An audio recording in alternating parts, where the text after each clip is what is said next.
soo dhaweentani maanta loo sameeyay waftigan mugga iyo miisaanka culus oo hogaaminayay ambassador Maxamed Cali Aw Cabdi oo u tartamaya jagada madaxweyne ku xigeen ee xisbiga mucaaradka ee wadani oo ay ku wehelinayeen wasiiro ka tirsanaa xukuumadda madaxweyne Daahir Rayaale ayaa si ballaaran loogu soo dhaweeyay duleedka bari ee degmada Dila kumanaan ka mid ah taageerayaasha ambassador Maxamed Cali Aw Cabdi oo lulayay boodhar ay ku xardhan yihiin sawirka iyo alkudhigyo lagu soo dhaweynayo oo wata gaadiid aad u tiro badan ayaa u soo galbiyay gudaha degmada Dila waxaana halkaasi goob fagaara la isku weydaarsaday hadallo mahadnaq iyo soo dhaweyn ah waxaana ka mid ahaa mas'uuliyiintii goobtaasi ka hadashay hadaladoodii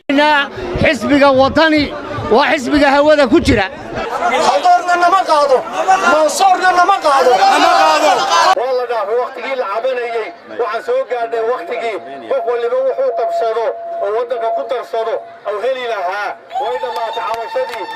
isbedelka waxa keeni kara xisbiga wadani oo dawadiisa haya alloo dadaalo alloo tagalo in xisbiga la soo saaro jawi ay ku dheehan tahay farxad iyo reereyn oo aad wajiyadooda ka dheehanaysay waftigan uu hogaaminayay ambassador Maxamed Cali Aw Cabdi iyo taageerayaashiisa ayaa si milge iyo sharaf mudan ugu soo galbiyay xarunta gobolka Awdal ee magaalada Boorama kumanaan kale oo ka mid ah taageerayaasha ambassador Maxamed Cali Aw Cabdi oo ku sugnaa khayriyada bariga magaalada Boorama ayaa halkaas ku soo dhaweeyay soo dhaweyntan maanta ayaa waxa ka qayb qaatay badi salaadiinta cuqaasha gobolada galbeedka kuwaas oo u muujiyay sida ay ugu heelan yihiin inay ugu heeliyaan ambassador Maxamed Cali Aw Cabdi anina wax xisbiga rajada Somaliland ay quusta gelisay xukuumadda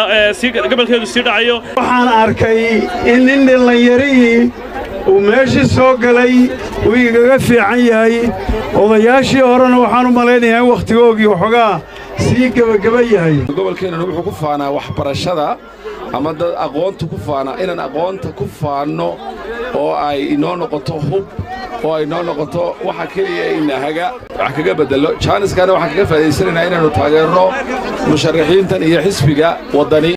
ilaashataan taasay dantu idinku jirtaa nin kastoo idinkala qaybiya isku daya inuu wax idin kala sheeganaa aad ka foojignaataan dantiinna kama hadlayo isagaa danaysanaya aniga iyo xisbiga waddanina waxaannu ku dadaalannaa in dadweynaha ku nool Somaliland dhammaantoodaan dad isku mida si kastaba ha ahaatee soo dhaweyntan maanta loo sameeyay ambassador Maxamed Cali Aw Cabdi ayaa ah tii abid ugu ballaarneed ee loo sameeyay siyaasi ka soo jeeda gobolada galbeedka Somaliland Cabdilcasiis Cabdilaahi shabakada caalamiga ee Boorama News magaalada Boorama